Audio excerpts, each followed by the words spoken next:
내가 가지고 있는 나에 대한 이야기들이 문제로 만약에 다 포화돼 있잖아요. 너는 왜 네 언니보다 뭘 못하니? 네 동생보다 이거 안 되니? 비교당했거나, 그러니까 뭔가 내가 뭔가 부족하구나, 내가 뭔가 이상하구나, 이런 문제들로 포화된 스토리가 내 안에 들어가면서 결국 내가 문제라고 믿게 되는 거예요. 차가운 내가 문제인 거고, 산만한 내가 문제인 거예요. 그래서 내 자신이 문제라고 믿는 게 이 문제로 포화된 이야기들이 내 안에 가득하기 때문이죠. 이게 우리가 자라오면서 포화된 스토리들인 거예요.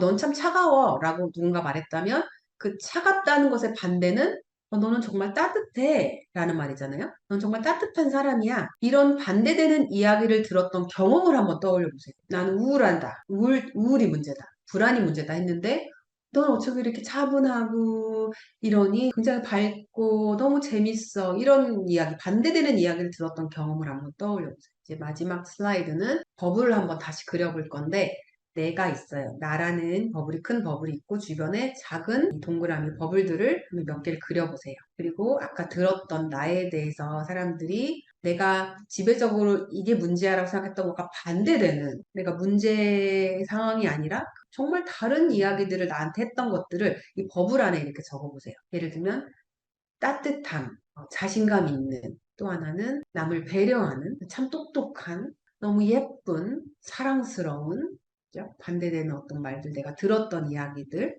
그냥 그 버블 안에 넣어보세요. 그리고 나를 참 잘 이해하는 사람들이 했던 말들, 그죠? 긍정적인 말들, 그게 어린 시절로 돌아갈 수도 있어요. 아주 어린 시절, 최근 것일 수도 있어요.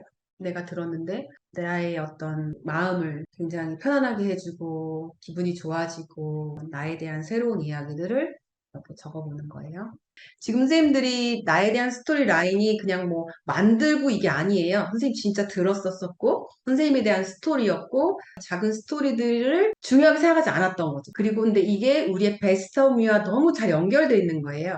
그러니까 지금부터 우리가 이 지배적인 이야기에 많이 귀를 기울였다면 오늘 이 시간부터 선생님이 지금 다시 한번 발견한 이 새로운 스토리, 이미 있었으나 내가 조금 중요하게 생각하지 않았던 이 스토리 라인에 좀 계속 눈을 그쪽으로 향하시는 거예요. 이제부터.